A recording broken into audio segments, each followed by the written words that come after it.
आपके बैंक में पैसे कम होने की वजह से बैंक आपके पैसे काट लेता है और आप भी मिनिमम बैलेंस मेंटेन करने की टेंशन से परेशान हो गए हैं, तो आपने जीरो बैलेंस बैंक अकाउंट के बारे में जरूर सुना होगा। लेकिन क्या आपको पता है कि जीरो बैलेंस बैंक अकाउंट क्या होता है और इसे खोलने के लिए क्या क्या डॉक्यूमेंट लगते हैं, और साथ में इसे खोलते समय आपको किन किन बातों का ध्यान रखना चाहिए, और जीरो बैलेंस बैंक अकाउंट और एक नॉर्मल सेविंग अकाउंट में क्या अंतर है। तो दोस्तों आज हम इन्हीं टॉपिक पर बात करने वाले हैं, तो वीडियो को अंत तक जरूर देखना। अगर ये वीडियो आपने शुरू से लेकर अंत तक देख ली तो आपके सारे डाउट क्लियर हो जाएंगे। तो दोस्तों अगर चैनल पर नए चैनल को सब्सक्राइब कर लेना। चलिए दोस्तों वीडियो को शुरू करते हैं। तो दोस्तों अब हम समझते हैं जीरो बैलेंस बैंक अकाउंट क्या होता है। जब भी हम एक नॉर्मल सेविंग अकाउंट खुलवाते हैं तो उसमें एक मेंटेनेंस चार्ज होता है, जो कि अगर हम इससे नीचे गए तो हमारा चार्ज करता है, और जो कि बैंकों के वो अलग अलग होते हैं। मान लीजिए किसी बैंक में 1000 होता है, किसी में 2000, किसी में 3000। लेकिन जीरो बैंक बैलेंस अकाउंट में ऐसा नहीं होता। आपके चाहे जीरो है, चाहे 10,000 है, चाहे 4000 है, आपको मिनिमम मेंटेनेंस जो चार्ज है वो उस पर नहीं लग सकता। इसी को ही जीरो बैलेंस बैंक अकाउंट कहा जाता है। ये दोस्तों उनके लिए फायदेमंद होता है जो स्टूडेंट है या जो मिनिमम बैलेंस मेंटेन नहीं कर पाते। लेकिन एक जरूरी बात समझनी जरूरी है, जीरो बैलेंस अकाउंट जो होता है ये आपको ये नहीं कि जीरो बैलेंस अकाउंट है तो हर सर्विस आपको फ्री में मिल जाएगी। मान लीजिए आपका डेबिट कार्ड है, क्रेडिट कार्ड है, या और भी अन्य जो सर्विस हैं उन पर चार्ज लग सकते हैं, जो कि बैंक अकाउंट के अकॉर्डिंग हो सकते हैं। तो इसलिए जब भी बैंक अकाउंट खुलवाओ तो ये चीजें जरूर चेक कर लो। अब दोस्तों बात करते हैं बैंक अकाउंट खोलते समय आपको किन किन डॉक्यूमेंट की जरूरत पड़ सकती है।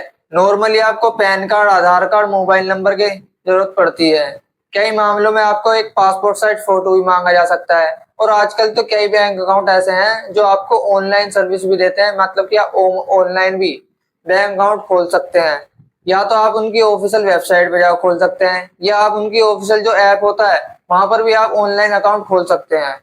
केवाईसी कंप्लीट करने के लिए आपको आधार कार्ड या पैन कार्ड की जरूरत पड़ सकती है, लेकिन कई डॉक्यूमेंट आपके अकाउंट टाइप पर भी निर्भर करते हैं कि आप कौन से टाइप का अकाउंट खोल रहे हैं। इसलिए जब भी आप अकाउंट खोले तो उसकी ऑफिशियल वेबसाइट या ऑफिशियल ऐप पर जाकर इंफॉर्मेशन जरूर चेक कर लें क्या डॉक्यूमेंट मांग रहे हैं।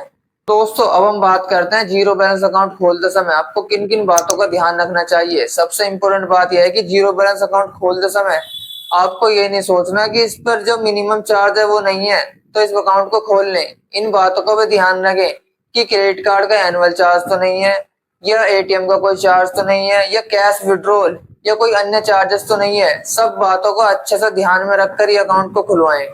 साथ ही में ये भी चेक करें मोबाइल बैंकिंग, यूपीआई सर्विस के क्या क्या चार्जेस हैं। और जब भी आप अपना बैंक अकाउंट खुलवाओ तो या तो उसके ऑफिशियल वेबसाइट पर जाकर खुलवाओ या उसका ऑफिशियल ऐप पर जाकर खुलवाओ। अगर ऐसा भी नहीं है तो किसी ब्रांच में जाकर ही उसका जो है अकाउंट खुलवाओ। और सबसे बड़ी बात यह है कि किसी भी फर्जी वेबसाइट पर जाकर अपना ओटीपी या बैंक से जुड़ी कोई भी दस्तावेज हो तो उसको शेयर मत करो। तो दोस्तों अब हम समझते हैं जीरो बैलेंस अकाउंट और सेविंग अकाउंट में क्या अंतर है। मतलब कि आपका अगर जीरो बैलेंस अकाउंट है तो आपको मिनिमम बैलेंस मेंटेन करने की कोई जरूरत नहीं है। मान लीजिए आपका अगर अकाउंट में 100 रुपए है, 200 रुपए है या 0 रुपए है, उसके नाम पर आपका जो मिनिमम बैलेंस जो मेंटेनेंस चार्ज है वो आपका नहीं कट सकता अकॉर्डिंग टू बैंक। वहीं अगर आपका सेविंग अकाउंट है तो आपको मिनिमम बैलेंस मेंटेन करना पड़ सकता है। एग्जाम्पल के लिए मान लीजिए आपका सेविंग अकाउंट है और उसमें 5,000 रुपए आपको मेंटेन करके रखना है। किसी कारणवश आप मेंटेन नहीं कर पाए तो आप पर बैंक अकाउंट के जो रूल के हिसाब से आप पे चार्जेस लग सकते हैं। वहीं पे अगर जीरो बैलेंस बैंक अकाउंट की बात करें तो उस पर ऐसा मैनुअल मेंटेनेंस चार्ज नहीं हो सकता। हाँ, दोनों अकाउंटों में बैंक, यूपीआई, ऑनलाइन और बैंकिंग के चार्ज अलग अलग हो सकते हैं। इसलिए जब भी आप कभी ओपन करवाएं अकाउंट तो उसके चार्ज और रूल को अच्छे से पढ़ लें। दोस्तों अगर मैं आपको सिंपल शब्दों में कहूँ तो जीरो बैलेंस अकाउंट पे एनुअल मेंटेनेंस चार्ज नहीं लगता। वहीं पे अगर सेविंग अकाउंट की बात करें तो आपको एनुअल मेंटेनेंस चार्ज देना पड़ सकता है। आई होप दोस्तों ये वीडियो आपको अच्छी लगी होगी और सारे पॉइंट आपको अच्छे से समझ में आ गए होंगे। अगर ये दोस्तों आपको थोड़ी सी भी वीडियो अच्छी लगी हो तो इस वीडियो को लाइक करके अपने यार दोस्त और रिश्तेदार में इस वीडियो को शेयर करें। अगर चैनल पर नए हैं तो चैनल को सब्सक्राइब कर लें। चलिए दोस्तों मिलते हैं आपको एक और नई वीडियो में, जब तक के लिए धन्यवाद।